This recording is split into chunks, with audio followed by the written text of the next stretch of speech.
And stocks in Asia were mostly higher on Thursday on the back of an apparent improvement in market risk sentiment after British Prime Minister Theresa May managed to persuade her cabinet to back her draft Brexit agreement. European Union leaders will meet on November 25 to endorse the divorce deal. In Hong Kong, the Hang Seng Index rose 1.75%.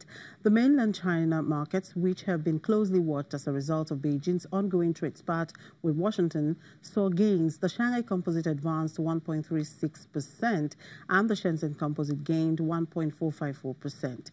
Most other Asian markets saw gains too. In Australia, the benchmark ASX 200 closed fractionally higher at 5,736 points. In Japan, however, shares appeared to buck the overall positive trend of the day. The Nikkei 225 slipped 0.2%, while the Topix index saw losses of 0.14%. Meanwhile, South Korea's Kospi gained 0.97%. And U.S. stock index futures pointed to a higher open on Thursday morning as investors digested a sharp fall in sterling and new developments in the U.S.-China trade dispute.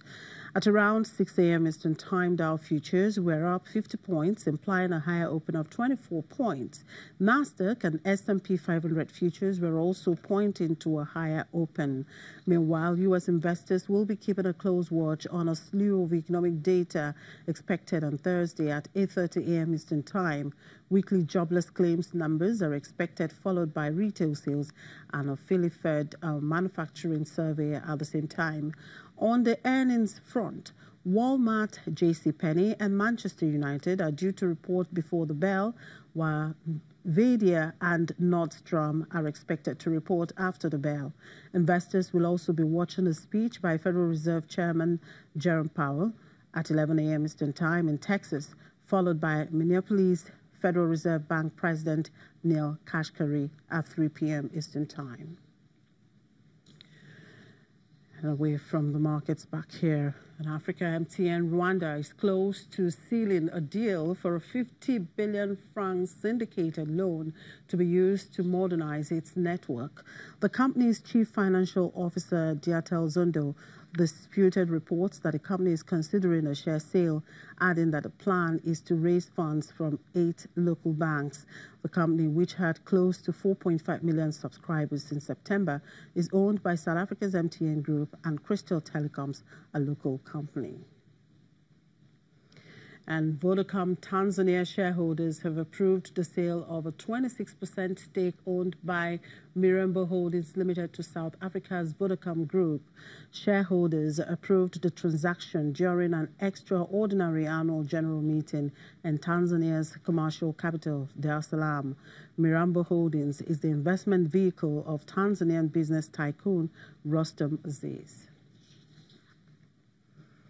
And South African retailer Woolworths Holdings Limited reported a 2.7% rise in sales for the 20 weeks ended November 12, helped by its local food and Australian businesses.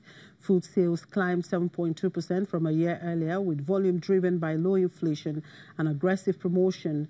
Comparable store sales increased by 5%.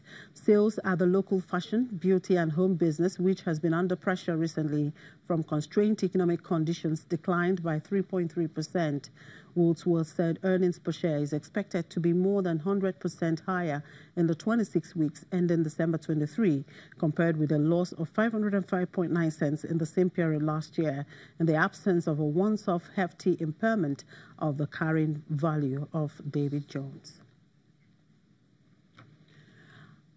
And many cash machines in the Sudanese capital have run out of banknotes as the government scrambles to prevent economic collapse with a sharp devaluation and emergency austerity measures.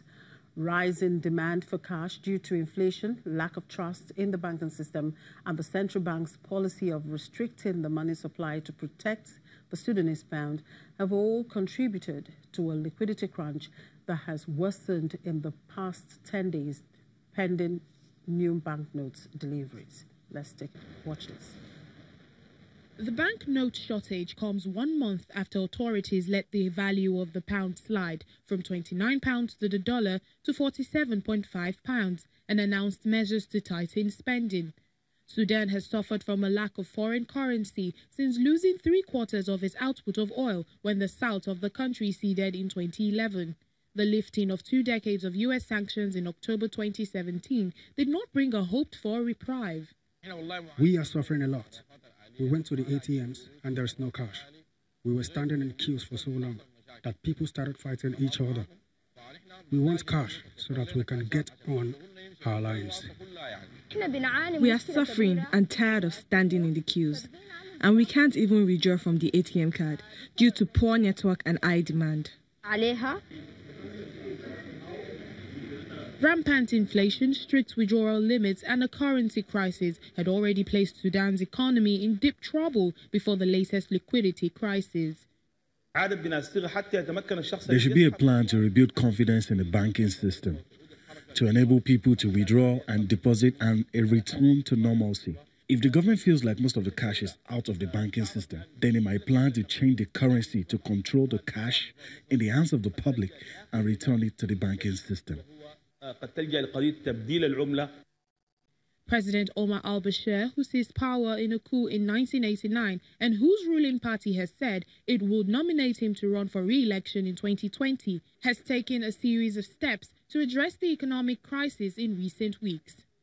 A new central bank governor changed the system for setting the exchange rate, and a new prime minister announced a 15-month economic reform plan. When we come back after the break, we'll look into Nigeria's domestic commodities market. To stay with us.